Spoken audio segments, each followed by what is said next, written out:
All right, this is a brand new 2021 or 22 C8 Corvette.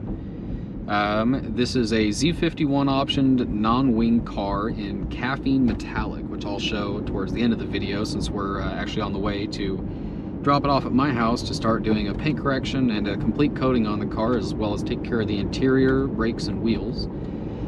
This is a mostly black interior with what they call Sky Cool inserts or trim package, or trim with it. It's all got white piping and Alcantara throughout the interior. Its steering wheel's Alcantara, the seats are white, and then there is a white Alcantara center towards the bottom of both the upper and lower portion of the seat. This one's got, I'm fairly sure, all the bells and whistles, so since it is a Z51, it also comes with Z mode. This button right here that I'm not going to press because this is not my car. But this is the second time actually I've driven this car, and it's, for all intents and purposes, it's literally brand new. It's got 170 miles on the clock. As of now, when I picked it up, it had 165. And we got permission from the owner to just run it around this area.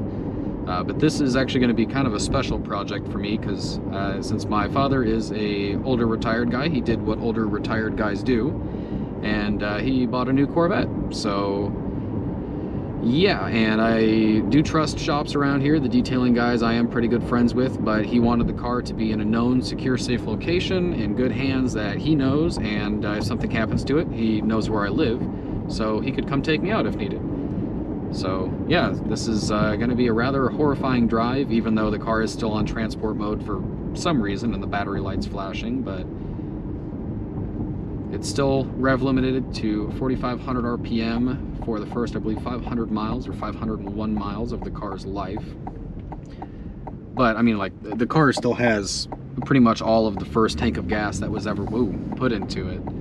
And this is certainly a different experience because it is one of the automated dual clutches and there's no third pedal right here, which I'm very used to in a car of this magnitude, I guess. But like I was saying though, this is a special project since my father retired a handful of years ago. I mean, his whole entire life he's wanted a Corvette, and he had a very good personal friend pass away a couple of years ago, and his dream car was a Corvette. And before this one, my father had a red tan top, tan seat, convertible Corvette.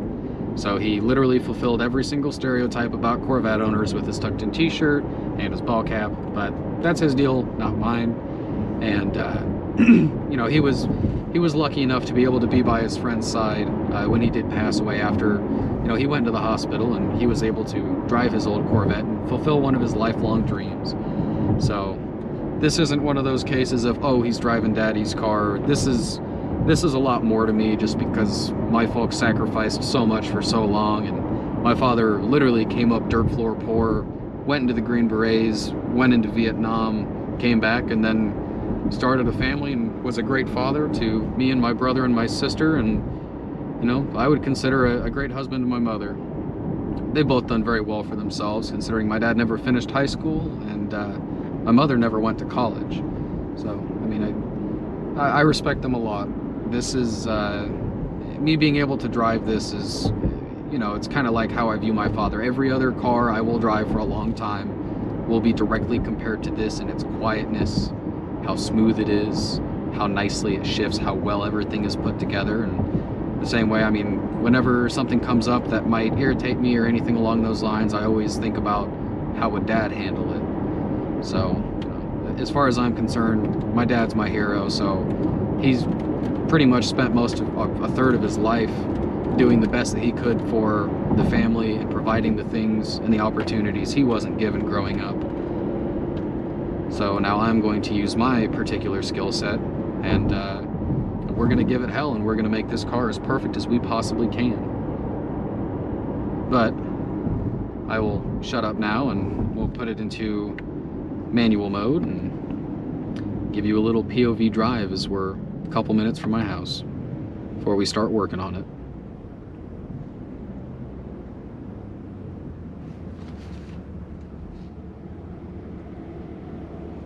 This car is equipped with the interior carbon fiber package, so there's carbon here around the gauge cluster bezel, this panel here underneath the entertainment or the infotainment system. There's also carbon there. And in the seat surroundings over here, there's also carbon, but these are also brand new. These have never had a set of cheeks slid across them, so everything in here is literally brand new. Oh, hey, a thumbs up. Thanks, it's not my car.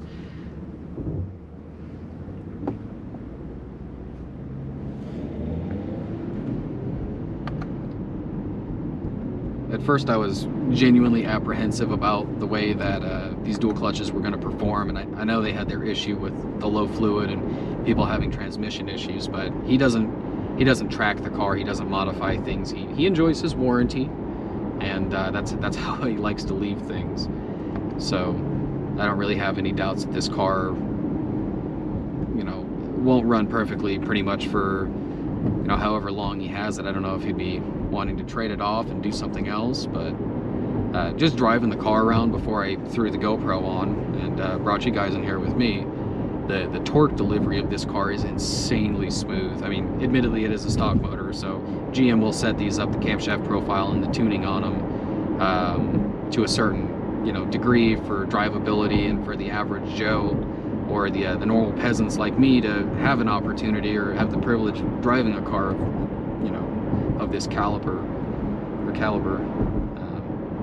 But I mean, like the torque delivery is insanely smooth, and even with sport mode on, so the valves and the exhaust opened up, the car is incredibly quiet and livable here in town. Like just tootling around town, even in manual mode, just downshifting it on my own, well, making the computer downshift, it's very, very docile. And this is genuinely one of the most comfortable cars I've ever driven. The seats in this thing are phenomenal. They are extraordinarily supportive, and guy who's going to be helping me, my friend Cade, do the coding, he sat in the passenger side and he was like, oh my god, it's literally like a cradle. But let's drop a gear or two and give it a little beans and see what it does.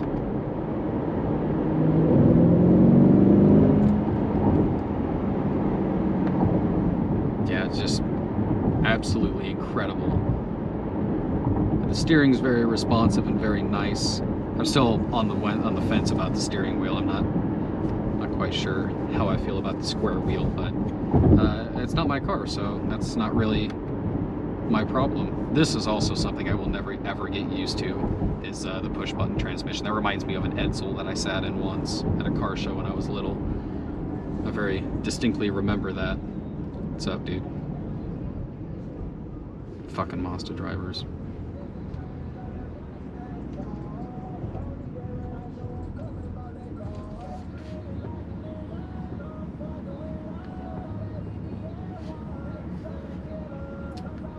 I love it when people sit at stoplights and just blare music with their windows down to try and flex on other people who don't really care. It's incredibly coarse and vulgar, and I hate it.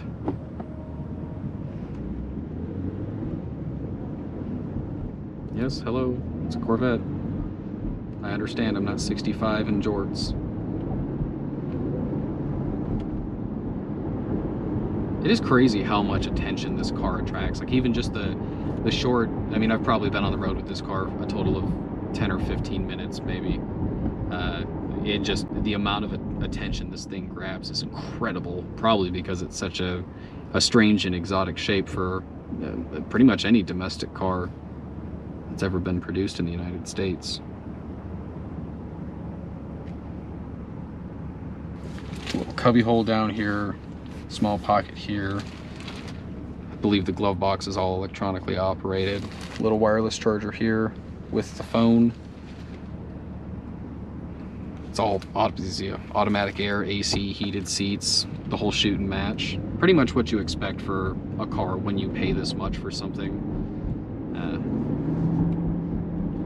I know that my father was certainly very, very pleased with the delivery of the car, even though the dealership didn't listen and they actually left love marks on the driver's side door handle, which he was very distraught about, but you know, it happens. But that's nothing that can't be taken out with a good thorough prep work, or a good thorough batch of prep work, and a quick one-step correction, because realistically this car needs nothing else but to be actually polished, prepped, and then coated.